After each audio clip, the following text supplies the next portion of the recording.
So it's hard to really put the experience in words.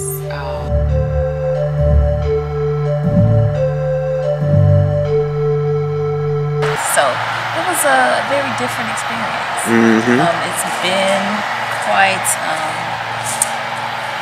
grounding, but also liberating, because I feel like I've gone some places in the meditations and the visualizations that we did.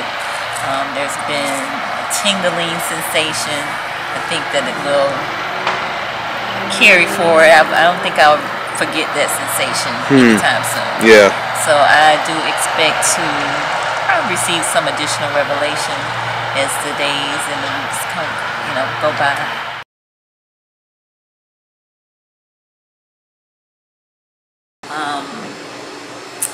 When it was time for us to be released, the thing that I noticed the most was that I had a very cool, refreshing sensation on my skin after having been dug out of the dirt by my fellow burial mates.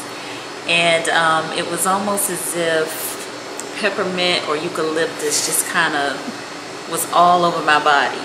So when I got out the ground, I felt like my senses were heightened. So I could smell, seemed like what was in the atmosphere. I smelled eucalyptus.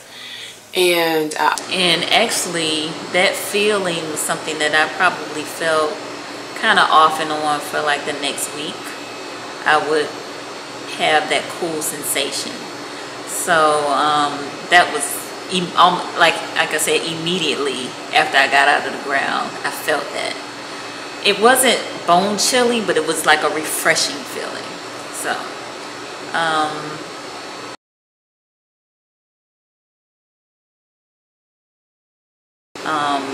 at one point I felt almost as if I was growing with the earth, like I was a flower or some type of vegetation.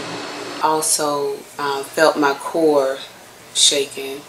When you say your core, everybody doesn't know what the core is, so what do you mean by that? Oh, so my stomach area from the bottom of my chest to pelvic area, and so that area was feeling a little wavy, but still very comfortable.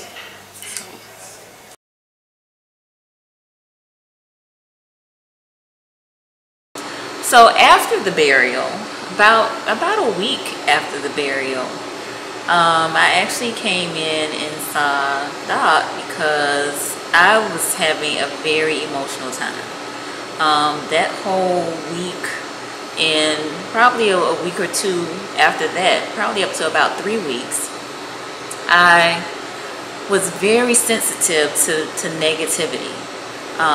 It was affecting me so much so that I would get very emotional when I heard something that was negative or witnessed something that I deemed as negative. And Doc reassured me that I was going to be okay, that it was, probably something that I was going through as related to the burial, having not done that before. So it was interesting. I remember that you had a kind of a look on your face like, am I going to be all right? Right, like what is this? What is this? What is going on? Because I'm just like crying all the time. Like, this is not me. I wasn't feeling myself. You like felt out of sorts. Yes, I felt very out of sorts. Very out of sorts. So, but I'm back in sorts now. Yeah, yeah. I came through it. I made it through. Right. Yes, I had an experience actually recently where I was reading some information about intervention, and so I touched it, and all of a sudden, I zoomed right back to the burial, but in my little burial hole, it was me, but it was me as a white, like an egg. And the first thing came to heart was selenite crystal. So this happened recently. I'm still getting grounded with that was a first experience for me, but it still gave me, it ministers like so much light, so much peace. So how long has it been since you did the burial? This was November of okay. 2017, if I'm not mistaken. Right. And it's March now, so yes, it's been a few months. Very. Yeah. And it's still coming back, and it's still grounding me. I've had experiences since November where I may have smelled eucalyptus when I don't even see eucalyptus around. But that recent experience where I touched something that was about energetic healing, that still got me feeling a little wired and just ready and breathing a whole lot easier, just amped.